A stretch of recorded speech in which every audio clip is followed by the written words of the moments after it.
ഒരു കട്ടിൽ ഒരു മുറി, അക്കമ്മ എന്ന കഥാപാത്രം. ആരാണ് അക്കമ്മ? അക്കമ്മയുടെ ഒരു ഇമോഷണൽ യൂണീക്ക് ആർക്ക് എന്താണ്? അക്കമ്മ തമിഴ് ഭാഷയെ സ്നേഹിക്കുന്ന, സംഗീതത്തെ സ്നേഹിക്കുന്ന, നൃത്തത്തെ സ്നേഹിക്കുന്ന, മനുഷ്യബന്ധങ്ങളെ വളരെയധികം സ്നേഹിക്കുന്ന ഒരു സ്ത്രീയാണ്. അക്കമ്മയുടെ ഇമോഷൻ ആർക്ക് എന്ന് പറയുന്നത് it's a very interesting question. അതാദ്യമായി അതൊരു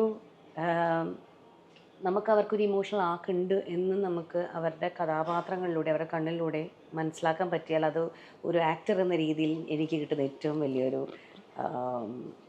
എക്നോളജ്മെൻ്റ് ആയിരിക്കും. കാരണം അത് ആ സിനിമയുടെ ഞാനത് ഇവിടെ എടുത്ത് പറഞ്ഞു പോയാൽ സിനിമയിൽ കുറേ കാര്യങ്ങൾ ഞാൻ തുറന്ന് പറയുന്ന പോലെ ആയിപ്പോവും. പക്ഷേ ഒറ്റ വാക്കിൽ പറയാനാണെങ്കിൽ അക്കമ്മയുടെ കണ്ണിലൂടെ നിങ്ങൾക്ക് അവരുടെ ഒരു വൈകാരിക യാത്ര കാണാൻ പറ്റിയാൽ സ്വാഭാവികമായിട്ടും അവരുടെ emotional arc at the end of the film നിങ്ങൾക്ക് കിട്ടും. വളരെ ഇൻട്രസ്റ്റിംഗ് ആയിട്ടുള്ളൊരു ക്യാരക്ടറാണ്. എനിക്ക് തോന്നുന്നു നമ്മളെല്ലാവരുടെയും ഇടയിൽ നമ്മൾ പരിചയപ്പെട്ടു പോയിട്ടുണ്ടാകും പല അക്കമ്മമാരെയും നമ്മളുടെ ജീവിതത്തിൽ. നമ്മൾക്ക് നമ്മുടെ ജീവിതത്തിൻ്റെ ഒരു ഭാഗമായി അറിയാതെ വന്ന് പോയിട്ടുള്ള കഥാപാത്രങ്ങളിൽ ഭൂരിപക്ഷവും ഈ സിനിമയിൽ നിങ്ങൾക്ക് കാണാൻ പറ്റും. അതിപ്പോൾ മൂത്താശാരിയായ വിജയരാഘവൻ ചേട്ടനാണെങ്കിലും, മധുമിയ എന്ന കഥാപാത്രം അഭിനയിച്ച പ്രിയമതിയാണെങ്കിലും, അക്കമ്മയാണെങ്കിലും നമ്മുടെ ജീവിതത്തിൽ എവിടെയൊക്കെയോ നമ്മൾ കണ്ടുമറന്ന കഥാപാത്രങ്ങൾ ആയിട്ട് നമുക്ക് തോന്നും. ഈ നമ്മളൊരു കഥാപാത്രത്തെ ഉൾക്കൊള്ളുമ്പോൾ ആ കഥാപാത്രത്തിൽ ഒരു പേഴ്സണൽ കണക്ഷൻ ഉണ്ടാവും. എസ്പെഷ്യലി ഒരു ഇമോഷണൽ കണക്ഷൻ നമ്മളുടെ ഒരു ക്യാരക്ടറുമായിട്ടോ അല്ലെങ്കിൽ നമ്മളൊരു പേഴ്സണെ കണക്ട് ചെയ്യുമല്ലോ.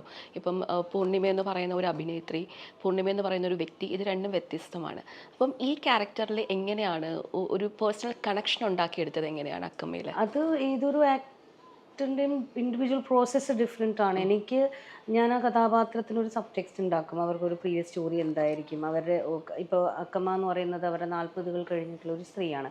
അപ്പോൾ എന്തായിരുന്നിരിക്കാം അവരുടെ 20കൾ, എന്തായിരുന്നു അവരുടെ വൈകാരിക ജോലി, ആ സമയത്ത് അവരുടെ ജീവിതത്തിൽ എന്തൊക്കെ സംഭവിച്ചിട്ടുണ്ടാവും. ഈ ബിസി ആയിട്ടുള്ളൊരു കൊച്ചി നഗരത്തിൽ ഒറ്റയ്ക്ക് ബന്ധുക്കളില്ലാതെ ജീവിക്കുന്ന ഒരു സ്ത്രീ ആണെങ്കിൽ എന്തായിരുന്നിരിക്കാം അവരുടെ പാസ്. ഇത് നമുക്ക് ഒരു ഡയറക്ടറോട് സംസാരിക്കുമ്പോഴും, അത് സ്ക്രിപ്റ്റ് റൈറ്ററോട് കഥാപാത്രത്തിനെ കുറിച്ച് കൂടുതൽ സംസാരിക്കുമ്പോഴും, ബ്രെയിൻ സ്റ്റോം ചെയ്യുമ്പോഴും വരുന്ന കാര്യങ്ങളെല്ലാം വെച്ച് ഉണ്ടാവുന്ന ഒരു ഗ്രാഫാണ്.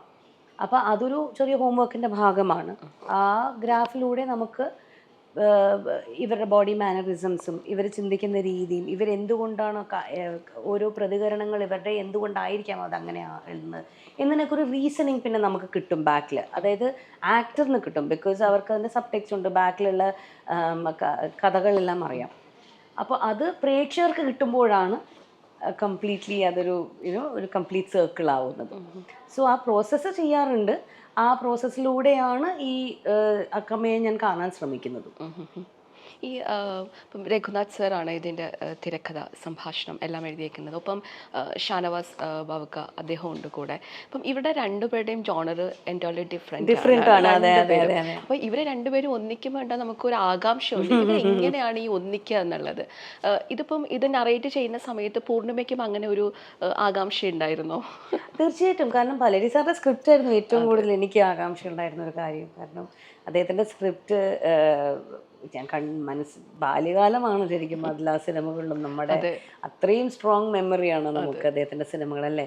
ഒരു വണ്ടർഫുൾ ചൈൽഡ്ഹുഡാണ് അദ്ദേഹത്തിൻ്റെ സിനിമകളിലൂടെ നമുക്ക് കിട്ടിയിട്ടുള്ളത്. അപ്പം അത് തന്നെയായിരുന്നു എൻ്റെ പ്രധാനപ്പെട്ട കാര്യം. പിന്നെ ഞാൻ ഇഷ്കും തൊട്ടപ്പനും രണ്ടും കണ്ടിട്ടുള്ളതാണ്.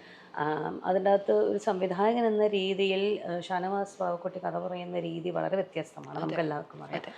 അപ്പോൾ എങ്ങനെയായിരിക്കും പലേരി സാറിൻ്റെ സ്ക്രിപ്റ്റ് ഷാനവാസ് ബാവക്കുട്ടിയുടെ ലെൻസിലൂടെ പുറത്ത് വരുമ്പോൾ അതെങ്ങനെയായിരിക്കുമെന്ന് തീർച്ചയായിട്ടും പ്രേക്ഷകരെ പോലെ തന്നെ എനിക്കും ആകാംക്ഷയുണ്ടായിരുന്നു. അത് പക്ഷേ വർക്ക് ചെയ്യുന്ന സമയത്താണ് അതിന് ക്ലാരിറ്റി വന്നു തുടങ്ങിയത്. ആ ഓരോ ദിവസം പോകുന്തോറുമാണ് നമ്മളത് എക്സ്പീരിയൻസ് ചെയ്യുന്നത് അല്ലേ.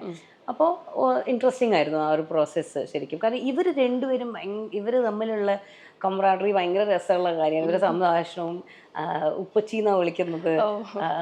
പലേരി സാറാണെങ്കിൽ ശരിക്കും ഒരു കുട്ടി ബുള്ളിയാണ്, എല്ലാവരും ഇങ്ങനെ ബുള്ളി. അപ്പം ഷാനവാസൊക്കെയും ഇടയ്ക്കിടയ്ക്ക് അവരുടെ തമാശകളും അവരുടെ നർമ്മ സംഭാഷണങ്ങളും എല്ലാമാണ് ഓരോ ദിവസവും സെറ്റിലൂടെ ഞാൻ എക്സ്പീരിയൻസ് ചെയ്തത്. അപ്പം അത് കാണുമ്പോൾ തന്നെ അതിൻ്റെ ഫൈനാലിറ്റി സ്ക്രീനിൽ എങ്ങനെ ഉണ്ടാകും എന്നതിനൊരു ചെറിയ ഹിൻറ്റ് നമുക്ക് ഓൾറെഡി കിട്ടുമല്ലോ.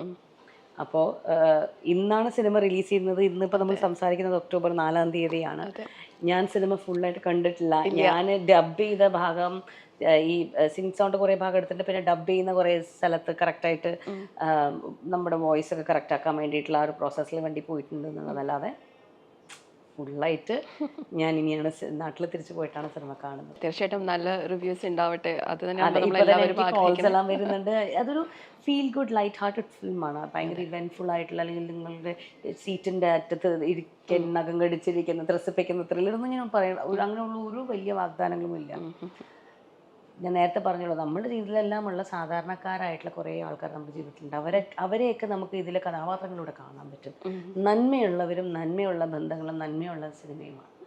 അത് എനിക്ക് ഉറപ്പ്. നമ്മൾ ഈ സ്ക്രിപ്റ്റ് വായിക്കുമ്പോൾ നമ്മളുടെ മനസ്സിലൊരു കാര്യം ഉണ്ടാവും, ആ കഥാപാത്രം എന്താണ്, എങ്ങനെയാണ് ഷൂട്ട് ചെയ്യാൻ പറ്റുക എന്നുള്ളത്. പക്ഷെ നമ്മൾ ഈ ഷൂട്ടിംഗ് സമയത്ത് ചിലപ്പോൾ നമ്മൾ സ്ക്രിപ്റ്റിൽ മനസ്സിലാക്കിയതായിരിക്കില്ല നമ്മൾ അവിടെ ഡെലിവർ ചെയ്യുന്നതും അവർ നമ്മളിൽ നിന്ന് എടുക്കുന്നതും. അങ്ങനെ എന്തെങ്കിലും ഒരു മൊമെൻറ്റ് അക്കമ്മയിൽ ഉണ്ടായിട്ടുണ്ടോ? അക്കമ്മയിൽ ശരിക്കും പറഞ്ഞാൽ സ്ക്രിപ്റ്റ് വായിക്കുന്ന സമയത്ത് സ്ക്രിപ്റ്റിൽ മലയാളം തമിഴും മിക്സ് ചെയ്തിട്ടുള്ള ഭാഷയാണ് അക്കമ്മയുടേത്.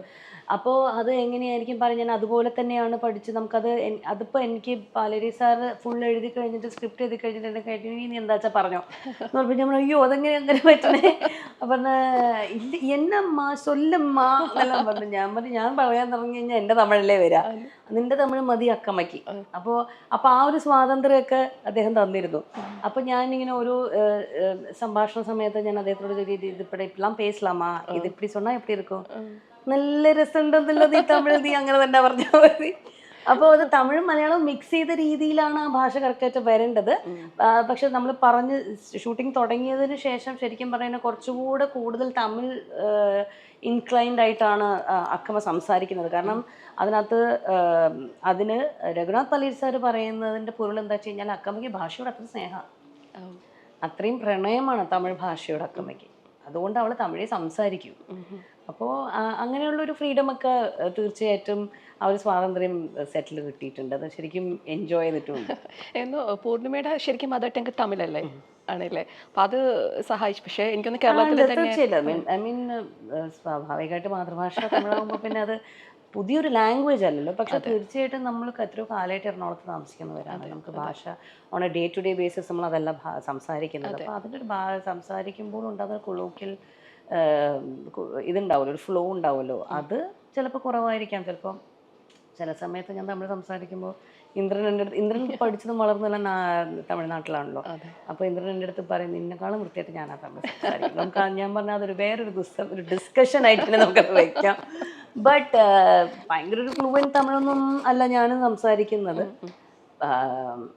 മേ ബി ഭാഷ അറിയാത്ത ഒരാളെക്കാളും കുറച്ചുകൂടെ വൃത്തിയായിട്ട് സംസാരിക്കാൻ ശ്രമിക്കാറുണ്ട്.